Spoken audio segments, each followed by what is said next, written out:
Un ingénieur, c'est souvent un cadre dans une entreprise. Donc, de ce point de vue-là, il est amené aussi à diriger, manager des équipes qui peuvent être de niveau ou de nature très différente. Donc, il a un rôle de manager également.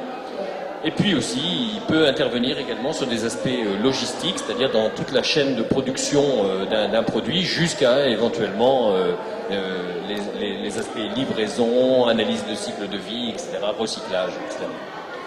Il peut avoir aussi des rôles de conseil. On parle beaucoup aussi d'ingénieurs conseil, et aussi des rôles de formateurs.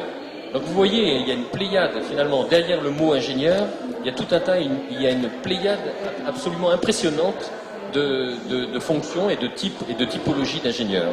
Et naturellement, le tout en gardant en tête une préoccupation à la fois sociétale et environnementale. Et c'est pas un vain mot, hein, ce que je vous raconte. C'est que c'est devenu j'allais dire, quand je dis une préoccupation, c'est même au cœur du métier de l'ingénieur. On n'imagine pas un ingénieur qui ne se préoccupe pas de l'impact sociétal ou environnemental de son produit ou de son service. Alors ensuite, derrière le mot ingénieur, donc on l'a compris, il y a un métier. Et donc on retrouve ici la définition d'un organisme qui est très très important, donc on aura peut-être l'occasion de reparler, qui s'appelle la CTI, qui est la commission des titres d'ingénieur. Et puis, cette commission des titres d'ingénieur, on y va tout de suite en fait, c'est la commission qui, j'allais dire, est une autorité indépendante et qui est là pour délivrer finalement l'habilitation aux établissements pour délivrer le diplôme d'ingénieur. C'est-à-dire qu'on ne peut pas faire ce qu'on veut en France. Hein. On ne peut pas délivrer le diplôme d'ingénieur impunément. Il faut pour ça être validé ou habilité par cette fameuse CTI qui est un organisme pas du tout anodin, hein, qui pèse assez lourd sur qu'est-ce qu'on qualifie comme... quel établissement on habilite à donner le titre d'ingénieur. Le titre d'ingénieur est donc un titre qui est lié à un diplôme d'établissement, et c'est pas un diplôme national, hein, et c'est un titre qui est protégé par la loi, mais c'est une profession ce n'est pas un métier réglementé, c'est pas comme l'ordre des médecins, par exemple, il n'y a pas d'ordre d'ingénieur en France. Hein. Et puis il faut dire aussi que, en gros, on va dire que 50% des ingénieurs occupent une fonction d'ingénieur dans l'entreprise sans forcément nécessairement en avoir le titre. C'est pour vous dire qu'il y a encore de gros besoins de formation d'ingénieurs en France. Hein. On manque d'ingénieurs en France. C'est un leitmotiv permanent qu'on entend tout le temps. Alors, je vais faire un tout petit focus sur qu'est-ce qu'on appelle Toulouse Tech. Alors, Toulouse Tech, figurez-vous que en région, donc Toulouse Midi-Pyrénées, il y a un certain nombre d'établissements qui se sont regroupés et qui ont décidé de partager des expériences, de partager des formations, de mutualiser et de faire de la synergie en matière de formation pour finalement, en gros, être capable de travailler ensemble et de se parler. Alors ça, c'est très important pour vous, parce que ça veut dire que si vous rentrez dans une école d'ingénieur ou dans une formation ingénieur à Toulouse, vous serez forcément englobé dans ce grand consortium Toulouse Tech où tous les établissements se parlent. Alors en fait, il y a 8 établissements que vous retrouvez ici, je vais vous les décrire très rapidement. Il y a l'Institut National Polytechnique, avec finalement 6 écoles, dont certaines sont sur Toulouse et d'autres à Tarbes. Vous avez l'école des mines d'Albi-Carmo, qui, comme le nom l'indique, est à Albi, bien sûr. Vous avez l'ISAE Supaéro, vous avez l'INSA de Toulouse, vous avez l'ENAC, l'ICAM, l'université Paul Sabatier, l'université Toulouse 3, avec une école interne qui s'appelle l'UPSITEC et une formation un peu spécifique qui s'appelle CMI. CMI, ça veut dire cursus de master en ingénierie, mais on y reviendra, hein, on va vous les décrire. Et puis vous avez aussi l'université Champollion, qui est à Castres, et au sein de cette université Champollion à Castres, vous avez une école intégrée qui s'appelle l'ISIS, hein, qui est spécialisée dans l'informatique et la santé. Voilà, vous avez donc 8 établissements. Mais au total, quand on fait le total, ça fait finalement 14 formations d'ingénieurs, si on tient compte évidemment que, par exemple, l'INP, à lui tout seul, regroupe déjà 6 écoles d'ingénieurs. Voilà. Alors ensuite, les valeurs communes à nos ingénieurs au sein de Toulouse Tech, qui sont partagées par toutes ces formations, elles sont, j'allais dire, naturelles, mais en fait, ça mérite quand même ça mérite d'en reparler. En particulier, les ingénieurs doivent se préoccuper, je l'ai dit, des enjeux sociétaux. Les ingénieurs sont amenés aussi à travailler beaucoup à l'international.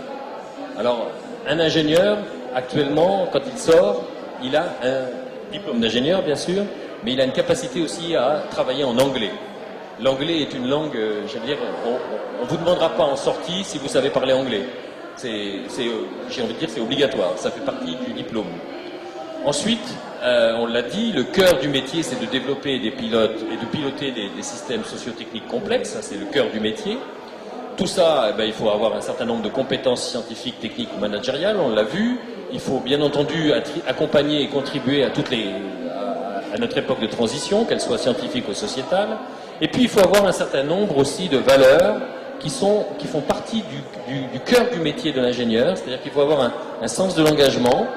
Un ingénieur est là pour créer de la valeur, et puis aussi avoir le sens des relations humaines, et bien entendu une capacité à exercer des responsabilités et à les assumer. Alors c'est pas du tout, j'allais dire, la cerise sur le gâteau, hein. Ça fait partie, j'allais dire, intrinsèquement du métier de l'ingénieur. On n'imagine pas un ingénieur qui n'ait pas, par exemple, le sens de l'éthique de ce qu'il fait. C'est au cœur du métier même, et de la fonction d'ingénieur. Alors, dans Toulouse Tech, il y a un grand nombre de disciplines.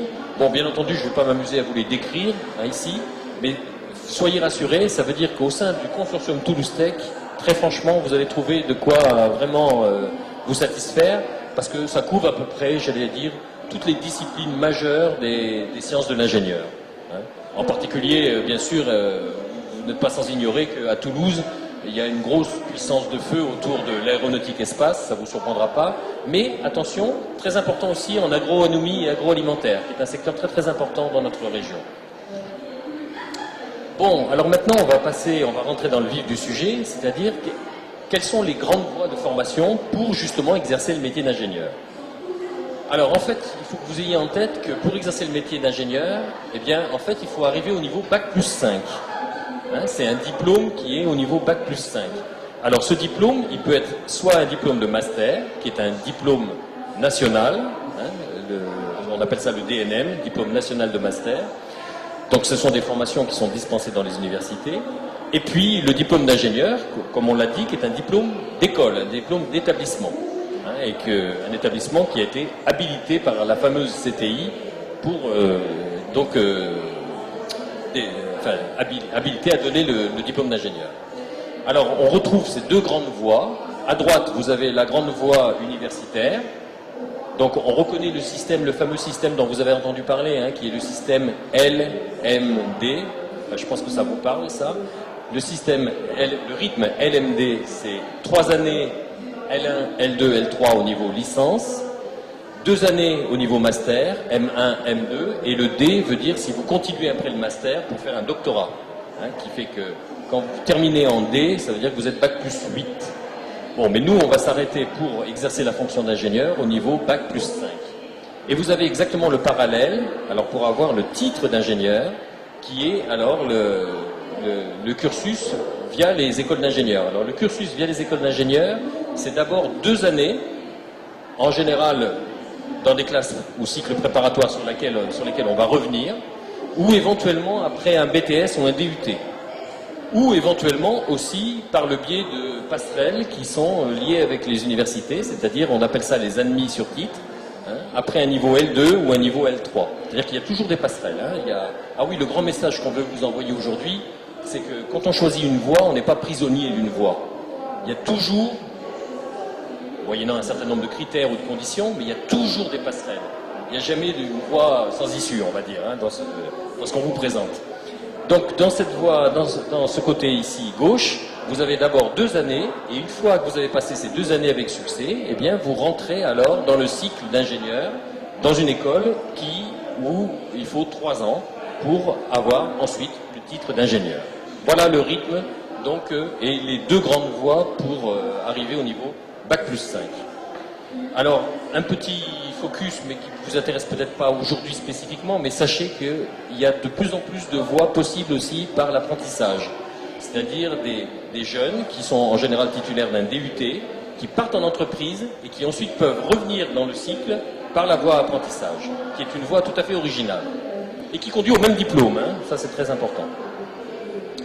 Alors maintenant, on va passer en revue la voie universitaire et je laisse volontiers le micro à Bénédicte. Donc vous avez compris que l'histoire LMD, donc 3 ans de licence et 2 ans de master. Alors, dans toutes les universités de France, c'est pareil, le système LM2 marche de la même manière. Dans l'Europe entière, ça marche pareil. Ce qui veut dire que si vous voulez passer 1 an à l'étranger, en Europe, vous aurez la faculté donc de suivre une année de licence ou une année de master qui pourra être validée par votre université d'origine. Je suis désolée pour le bruit. Donc, sur l'université Paul Sabatier, il y a une centaine de masters. Donc ça vous donne un petit peu l'éventail de formation qu'il peut y avoir. Il y a énormément de choix. C'est bien sûr toutes les sciences qu'on appelle les sciences fondamentales, maths, physique, chimie, informatique, les sciences de la vie, toute la partie gestion, communication, sport. Ça montre quand même, on est une très grosse université à Paul Sabatier, avec quand même une grande richesse de formation. Alors bien sûr, on va retrouver des caractéristiques à peu près identiques, que ce soit dans les écoles d'ingé ou à l'université. Les caractéristiques, c'est des compétences scientifiques. Ça, on rentre dans une école ou dans une université scientifique, on aura des compétences scientifiques. Ensuite, généralement, les formations proposent des stages. À partir de maintenant, toutes les L3 proposent des stages et il y en a encore en Master 1 et en Master 2. Donc, on est sur le même type que dans les écoles d'ingénieurs, beaucoup de stages. Que ce soit dans des laboratoires de recherche ou dans des entreprises. Des projets tutorés et également, bien sûr, ce que vous a dit tout à l'heure Christophe, obligation d'une langue étrangère et pour les sciences, c'est l'anglais. Vous ne pourrez choisir une langue étrangère autre que l'anglais que si vous validez un très bon niveau d'anglais. Caractéristiques des formations à l'université qui vont être similaires à celles des écoles. Un accompagnement personnalisé des étudiants en L1. Il faut imaginer que la première année de sciences à l'université, c'est une terminale bis. C'est-à-dire que vous allez avoir de l'accompagnement, vous allez avoir un enseignant référent, on fait l'appel, on surveille que vous soyez là. Donc dites-vous que c'est une autonomie, mais pas encore totale. Ensuite, il y a des pratiques pédagogiques innovantes. C'est clair qu'on essaye tous d'innover pour rendre les cours attractifs. Du contrôle continu, beaucoup de contrôle continu. Il y aura des examens en fin, mais vous avez quand même beaucoup de contrôle continu pour vous obliger à travailler. Ce qui veut dire que ça demande un investissement important. Quelle que soit la voie que vous allez choisir pour rentrer dans le supérieur, il va falloir travailler. Et c'est pour ça que, tant que vous êtes au lycée, il faut que vous acquérissiez des méthodes de travail. Il faut travailler peu, mais bien. Parce que dans le supérieur, on va vous demander toujours de travailler bien, mais beaucoup.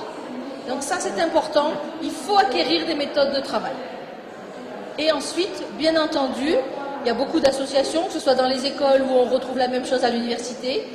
Et il y a de plus en plus d'actions vers l'engagement citoyen.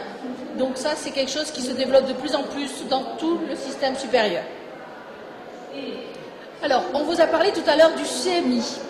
Donc c'est quoi le CMI? Ça veut dire que c'est un cursus master en ingénierie. On y rentre en première année. Ça apparaît sur APB. Donc par exemple, si vous regardez la licence d'informatique sur APB, vous avez la licence informatique et vous avez la licence informatique avec CMI. Donc le CMI, en fait, c'est des cours supplémentaires.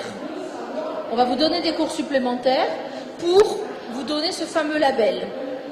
Donc, c'est sur 5 ans. Ça oblige à avoir toutes ces épreuves avec au moins 10 et à la première session. Il y a des caractéristiques bien spécifiques. Et à la fin de ça, on vous demande une certification en anglais comme en école. C'est pareil. Et on va vous délivrer ce fameux cursus. Alors ce cursus, quand même, Master Ingénierie, il est reconnu dans 22 universités en France. Donc ça commence à être un label quand même qui est bien reconnu et qui vous permet dans des entrées dans certaines entreprises parce que maintenant ils connaissent le label. Donc vous avez différentes mentions. 2EA, les EEA, là c'est l'électronique, électrotechnique automatique. Vous avez de l'informatique. Après il y a des maths, donc système décisionnel. De l'ingénierie des mathématiques, de la chimie, des matériaux, des procédés physico-chimiques et de la physique. Donc vous voyez quand même que ça englobe différentes matières et donc vous avez le choix entre les deux. À tout moment, vous pouvez arrêter. Si vous sentez que ça dépasse trop votre temps de travail, vous pouvez arrêter. Donc c'est axé sur dossier. C'est-à-dire que sur APB, vous devez mettre CMI et ensuite, il y a une commission à l'université qui va vous dire oui ou non, on vous prend. Les écoles d'ingé, c'est quoi? Les écoles d'ingé, elles sont privées ou publiques, internes aux universités, on vous en parlera tout à l'heure, vous l'avez vu, mais les voies d'accès sont toujours les mêmes. soit vous rentrez sur concours, soit vous rentrez sur dossier. Donc, quand on vous dit rentrer en 1A, ça veut dire en première année d'école d'ingé.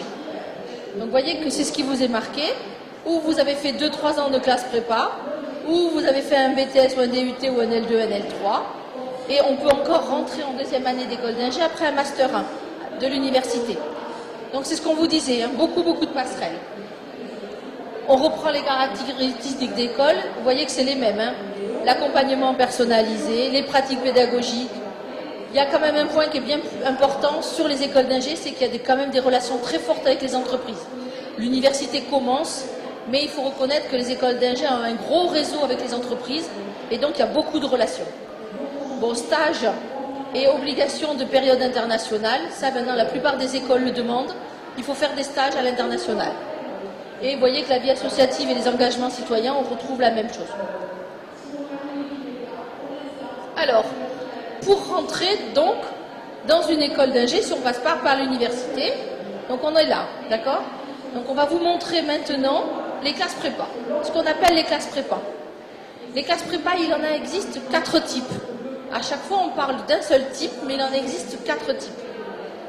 Le premier, c'est celui qui existe dans les universités, qui s'appelle le cycle universitaire de préparation aux grandes écoles. Il y a les classes prépa que vous connaissez plus classiques, ce sont les CPGE. Il y a également des prépas intégrés, c'est-à-dire que vous rentrez directement en première année dans l'école et vous restez 5 ans dans l'école. Et il y a également un cycle préparatoire commun, le CPC, donc 4 cycles préparatoires. Donc le premier, il est à l'université. C'est une voie sélective, on y accède via APB, d'accord? Donc la seule demande qui soit faite pour rentrer dans ce cycle-là, c'est d'avoir un bac S et avoir la moyenne en maths, physique, chimie en première et terminale. On y rentre donc pour 2 ans, et au bout de 2 ans, en fonction des résultats, les étudiants font des demandes sur dossier pour rentrer dans les écoles d'ingé, ou alors continuent en L3 pour rebasculer sur d'autres écoles d'ingé. C'est ce qu'on vous a dit tout à l'heure, des passerelles. Donc, il y a 3 mentions, physique, chimie, informatique. Par rapport à une licence classique, c'est une voie, on appelle ça à exigence renforcée, ce qui veut dire qu'on va vous demander plus de travail, beaucoup plus de travail, ça c'est clair. On n'est pas un CPGE, mais quand même on s'en rapproche, donc beaucoup de travail. Mais à la sortie, beaucoup de réussite.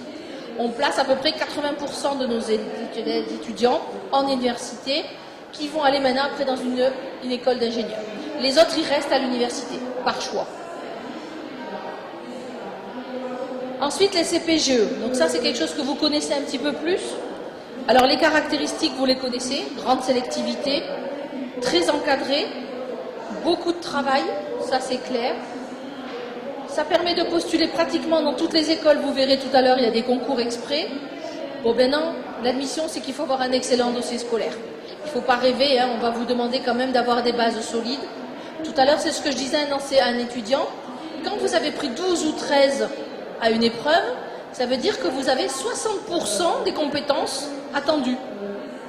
Ça veut dire qu'il en manque 40%. Donc quand ils attendent 16 ou 17 de moyenne, ça veut dire qu'ils veulent que l'étudiant il ait pratiquement eu 70-80% de connaissances. Il faut le voir comme ça, la note. C'est un pourcentage de connaissances que vous avez. Donc, il faut penser qu'il y a des bacs qui ne sont pas toujours des bacs S et il y a des classes prépa spécifiques. Alors les plus, hein, voilà, vous les connaissez peut-être à peu près tous. Les plus, voilà, il y a quand même de très grandes chances d'intégrer une école.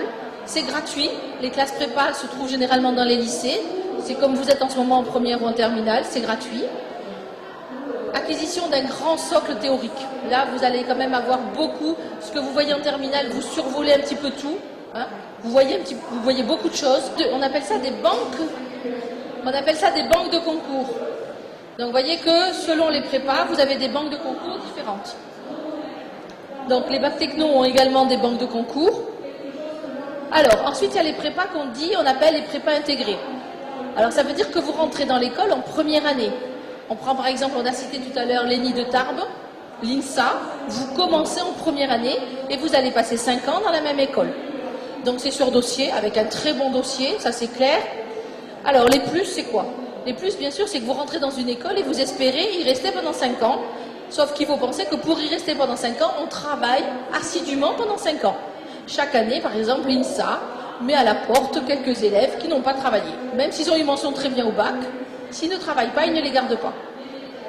Il n'y a pas de surprise. Quand vous allez par exemple dans une école avec des spécialisations, vous les connaissez dès le départ. Il y a du contrôle continu. C'est plus concret qu'en prépa quand même. C'est quand même déjà un petit peu spécialisé. Et vous avez en plus des cours de soutien pour ceux qui sont à la limite entre l'abandon et l'échec. Alors les moins, c'est quoi? Bon, ben, il y a des écoles qui sont privées, donc ça peut coûter cher. Quand vous êtes engagé, il n'y a pas de diplôme. Là, ici, intermédiaire. C'est-à-dire qu'ils ne s'inscrivent pas à l'université, à l'INSA. C'est-à-dire que s'ils rentrent à l'INSA et qu'au bout de 2 ans, ils arrêtent, ben, il faut qu'ils repartent à zéro. Le redoublement est très rare. Donc, il faut vraiment être assidu et travailler. Et c'est moins généraliste puisque c'est plus spécialisé. Hein, on peut le voir des deux côtés, point positif ou négatif. Alors, on pense toujours à l'INSA ou à l'ENIT, mais regardez toutes les écoles qui existent. Il existe quand même une certaine banque de concours, et il y en a beaucoup. Vous voyez que là, c'est le nombre de places. Par exemple, la banque de concours Advance, personne n'en parle. Il y a quand même 940 places. Vous voyez que Alpha, 800 places. Avenir, 1300 places. Alors, quand on regarde le groupe ici, INSA, 2000 places. Mais il n'y a pas que l'INSA ou l'ENIT de Tarbes. Donc, vous voyez qu'il y a quand même beaucoup, ici, d'écoles où on peut rentrer dès la première année. Alors, la dernière façon de rentrer dans une classe prépa, c'est ce qu'on appelle les cycles préparatoires communs. Alors, celle qu'on connaît bien sur Toulouse, par exemple, c'est la prépa des INP, où il y en a d'autres, hein. Il y a les CPI Gay-Lussac, il y a la prépa aussi Polytech, il y a la prépa à Bordeaux, enfin, il y a quand même pas mal de préparats comme ça, où on va rentrer sur dossier, avec toujours pareil un très bon dossier. Et quels sont leurs avantages? Alors, leurs avantages, c'est que quand ils ont fini leurs 2 ans, les étudiants, en fonction de leur classement, vont donner un choix d'école. L'école, bien sûr, qui rentre dans cette banque de commune. Et ils en sont à peu près à 80-90% de choix d'école qui correspondent aux vœux des élèves. Donc ça, c'est vraiment intéressant. Il y a un large spectre d'écoles, mais il n'est pas non plus immense comme on pourrait avoir en CPGE. Ça permet à certains étudiants de se donner 2 ans de plus pour réfléchir à leur projet d'orientation. Et il y a des réorientations possibles. Par exemple, nous en CUPGE à l'université, on accueille des étudiants qui ont fait 1 an à la prépa des INP, qui ne se sentent pas à haut niveau pour continuer et qui arrivent en CUPGE. Donc là, on peut faire comme ça des passerelles. Alors les moins, c'est quoi? Bien sûr, c'est ce que je viens de vous dire. Il y a moins d'écoles, c'est-à-dire que vous avez un choix d'école limité, mais vous êtes sûr d'avoir l'école. Le nombre de places réservées est plus faible. Il faut savoir que sur toutes les classes prépa de France, scientifiques, il y a 20 000 candidats. 20 000. Le concours MP, c'est 7 000 candidats. Le concours PC, c'est 7 000 candidats. Là, les prépas, c'est des petits effectifs par rapport. Donc, il y a moins de places réservées pour eux, mais tout le monde trouve son compte, puisque 90% ont trouvé une place. Donc, ça marche bien. Alors, comme la... Oh, pardon. C'est pas ça que je voulais faire. Voilà. Donc, comme la prépa intégrée et les CPGE, le passage de la première à la 2e année n'est pas garanti et il est interdit de redoubler. Donc ça, c'est important parce que l'assiduité et le travail vont peut-être vous défavoriser. Alors, voilà toutes les prépas qui existent. Il y en a beaucoup. On parle de la prépa des INP, donc voilà la chimie Gay-Lussac. Vous avez le réseau Polytech, vous voyez, avec un réseau d'écoles, la prépa de Bordeaux, le CPI de Pau, les CPES. Donc vous voyez qu'il y a quand même beaucoup de choses qui existent. Et donc c'est un large choix, il ne faut pas s'arrêter sur certains et sur APB. Donc vous avez beaucoup de possibilités de trouver des écoles de ce cycle préparatoire. Alors on revient rapidement sur les admissions parallèles, puisqu'on en a parlé tout à l'heure. On a bien dit que si vous passez par un BTS, BTSA ou DUT avec une prépa TS ou L1, L2 et parfois L3, vous pouvez également revenir vers une école d'ingénieur.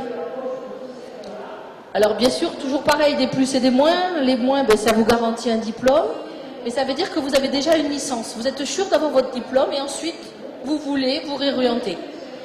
Bon, ça vous permet d'avoir mûri votre projet, de savoir exactement dans quelle école vous allez. Les frais de scolarité universitaire en DUT, ce sont des frais publics, donc ça ne coûte pas très cher. Et une fois en école, généralement, vous avez des cours de remise à niveau parce qu'il y a un public varié. Donc les écoles font en sorte que ceux qui le prennent, ils réussissent. Alors bien sûr, il y a des moins, comme d'habitude. Alors, là, je vais arriver. chaque école définit des spécialités, c'est-à-dire que n'importe quel DUT ne peut pas aller dans n'importe quelle école. On comprend bien. Il y a un bagage quand même théorique qui est un petit peu léger par rapport à quelqu'un qui a fait une classe prépa, donc il y a des remises à niveau obligatoires parce qu'on n'a pas tout à fait les mêmes cursus. Donc la vie dans les écoles. On a fini, c'est presque fini. Oui, donc on termine juste avec un petit focus sur la vie en fait dans une école d'ingénieur. Alors d'abord, la première chose, c'est que la plupart des écoles sont dotées de moyens. Et ça, c'est très agréable. Hein. C'est-à-dire qu'il y a, la plupart ont des résidences étudiants, en lien souvent avec le Crous, géré par exemple par le Crous, ou éventuellement des structures privées, mais enfin là, c'est très agréable. Et puis des restaurants et des installations sportives. Alors les installations sportives, il faut que vous ayez conscience que quand on est dans une école d'ingénieur, en général, on est sportif aussi, parce que ça fait partie aussi de la formation. C'est-à-dire qu'il y a vraiment du temps qui est dédié à ça, et c'est considéré évidemment comme une matière comme une autre. Hein. C'est pas voilà. Ensuite, un petit point important, c'est qu'il y a des coûts de scolarité. Alors, j'ai envie de dire, il y a des écarts, bien sûr, parce que en fait, il y a des écarts importants entre public et privé, mais ça, c'est pas une nouveauté. Je pense que là, on vous apprend rien. Ça peut varier effectivement de 400 à 2200 euros suivant les établissements, et voire même dans des écoles privées. Ça peut aller autour de 6 000 euros, voire même plus pour certaines écoles. Mais très sincèrement, même dans une école privée, il y a des capacités aussi de bourse. Et en particulier, j'ai cet exemple en tête parce que l'école de Purpan, par exemple, d'ingénieur de Purpan, qui est une école privée, en fait, on arrive à 35 ou 40% d'étudiants qui sont boursiers. Parce que enfants, en général, d'agriculteurs. Voilà, tout simplement. Donc ça veut dire qu'il y a quand même des moyens, et les boursiers, bien sûr, sont exonérés, évidemment, de frais d'inscription. Ensuite, le placement des ingénieurs. Alors là, s'il y a quelque chose vraiment à retenir aujourd'hui, c'est que quand on a un diplôme d'ingénieur, quand on a le titre d'ingénieur, quand on est au niveau ingénieur, eh bien on est garanti d'avoir un emploi à la sortie. Quoi. Voilà. Donc ça, c'est très clair. Toutes les enquêtes, tous nos ingénieurs sont suivis. Ça fait partie d'ailleurs d'évaluation des écoles d'ingénieurs, des formations d'ingénieurs. C'est-à-dire que la CTI, la fameuse CTI, la commission des titres d'ingénieurs, la première chose qu'ils demandent, c'est le placement. C'est-à-dire que le suivi des étudiants formés fait partie de notre métier.